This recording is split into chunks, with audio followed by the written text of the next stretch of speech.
Varios de nuestros videos han sido desmonetizados tras la revisión humana por representantes de YouTube. Por eso hacemos énfasis en que nuestros videos son 100% educativos, no pretenden glorificar ni promocionar el consumo de ninguna sustancia, y caen estrictamente en la categoría de videos aptos para monetización según las políticas de YouTube, bajo estas secciones específicas. Por favor, no desmoneticen nuestros videos, toman muchísimo esfuerzo, dinero, estudio y dedicación para realizarse. La droga del diablo.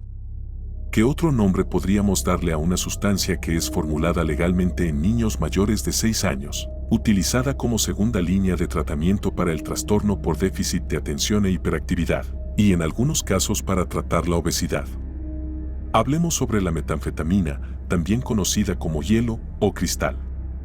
El abuso de esta sustancia produce síntomas similares a los de una posesión demoníaca, induce psicosis, causa hemorragia cerebral, degrada nuestras fibras musculares y produce convulsiones.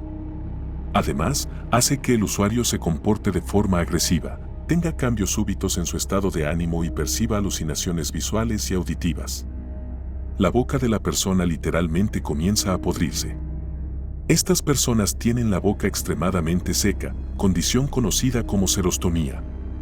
Sus encías se necrosan y sus dientes se llenan de lesiones cariosas extensas, presentan erosión del esmalte dental, desarrollan bruxismo y trismo mandibular, lo cual quiere decir que los músculos de su mandíbula se encuentran tan tensos, que se les imposibilita abrir adecuadamente su mandíbula. Estas son algunas imágenes de personas antes y después de ser adictos a la metanfetamina. Hoy en día es imposible hablar de drogas de abuso sin mencionar la metanfetamina. Aún así, la metanfetamina no siempre fue satanizada. Llegó a ser utilizada de forma generalizada en algunas naciones y promocionada como un medicamento psiquiátrico legal, capaz de aumentar el rendimiento de los trabajadores y la lealtad del ejército. Viajemos por un momento al año 1884, año en el que el joven farmacéutico japonés Nagai Nagayoshi intentaba crear un medicamento similar a la cocaína. Nagayoshi se inspiró en las publicaciones de Sigmund Freud al respecto, no obstante utilizó una planta diferente como base, la ephedra cínica. Terminó aislando en 1885 una sustancia completamente diferente a la cocaína, la efedrina. Nagayoshi buscó aprobación por el laboratorio Merck para ser utilizada como medicamento para el asma, no obstante decidieron que no ofrecía ninguna ventaja significativa sobre la adrenalina, la cual se utilizaba en ese momento como pilar de tratamiento para dicha condición. Intentando potenciar los efectos de la efedrina y buscando una sustancia más poderosa, Nagayoshi terminó sintetizando la metanfetamina en 1893. No obstante, por más que buscó darle una aplicación práctica, no lo consiguió, por lo cual la metanfetamina quedó en el olvido. No fue sino hasta 1919 que el químico japonés Akira Ogata decidió resintetizar la sustancia, que la farmacéutica Burroughs Wellcome Co. decidió sacarla al mercado como medicamento psiquiátrico. En 1934, la farmacéutica alemana Temmler sintetizó también su propia píldora de metanfetamina, la cual salió al mercado con el nombre de Pervitin, medicamento utilizado para aumentar la concentración de forma extrema, al actuar directamente sobre la capacidad de enfoque de su consumidor. ¿Te suena similar al medicamento que más se utiliza en la actualidad para este propósito?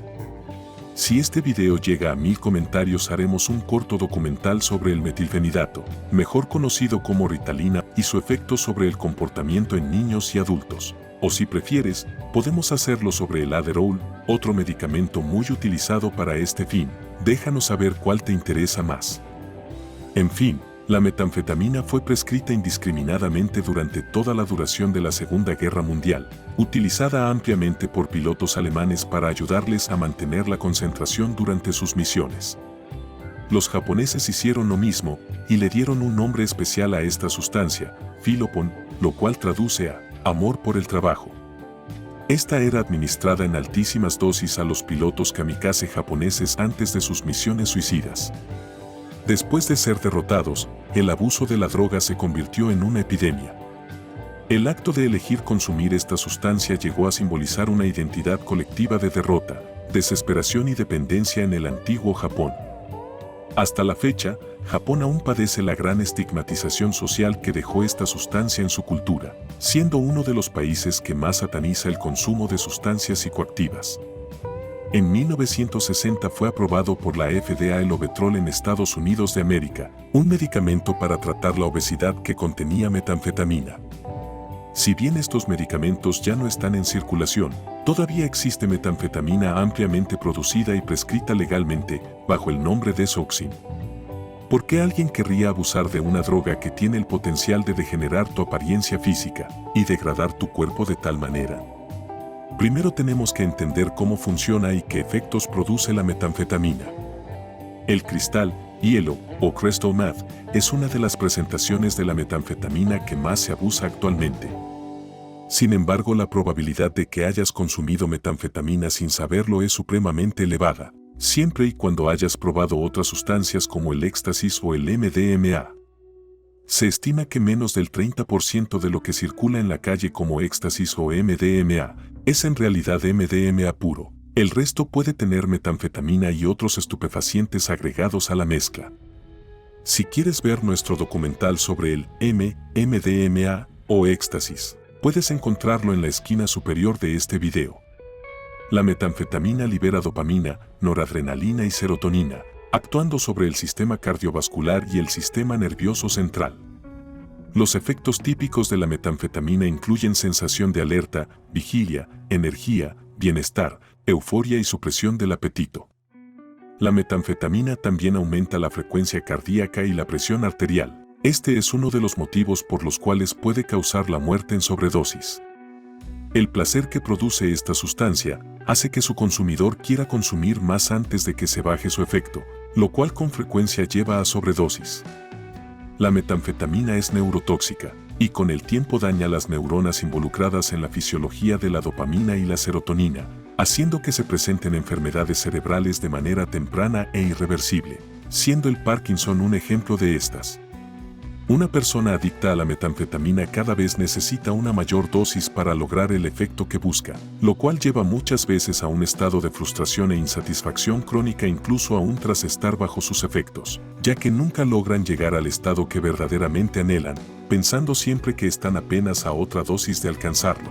Como si la voluntad del diablo estuviese actuando sobre tu conciencia, pidiéndote saciar una necesidad imposible de ser saciada. A diferencia de otras drogas como los opioides, la sobredosis por metanfetamina no tiene un antídoto que ayude a disminuir el riesgo de muerte. Por este motivo es de vital importancia reconocer muy rápidamente los síntomas de una sobredosis y acudir lo antes posible a un servicio de urgencias en caso de presentar alguno. Dolor en el pecho, dolor estomacal, comportamiento violento, confusión, dificultad para respirar, frecuencia cardíaca disminuida o ausente, desmayos o inconsciencia.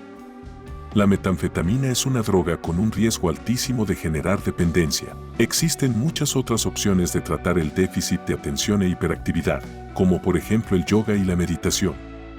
Incluso hay quienes se cuestionan si esta condición debe ser tratada en lo absoluto. Podemos hacer un video sobre esto.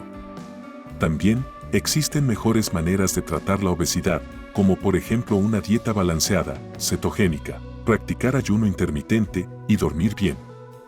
Para encontrar videos sobre estos temas revisa la esquina superior derecha de este video.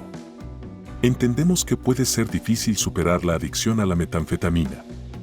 No estás solo, más de 12 millones de personas han consumido metanfetamina solo en Estados Unidos, y más de 600,000 personas la consumen de forma habitual. Nunca es tarde para buscar ayuda. Si te gustaría un video completo sobre cómo superar una adicción, déjanos saber en la sección de comentarios. Recuerda dar un like, suscribirte y activar la campanita si aprendiste algo nuevo. En Tubi Digital tenemos una gran biblioteca de documentales cortos como este. A continuación tienes 2 que pueden interesarte. Un abrazo, nos vemos en el próximo.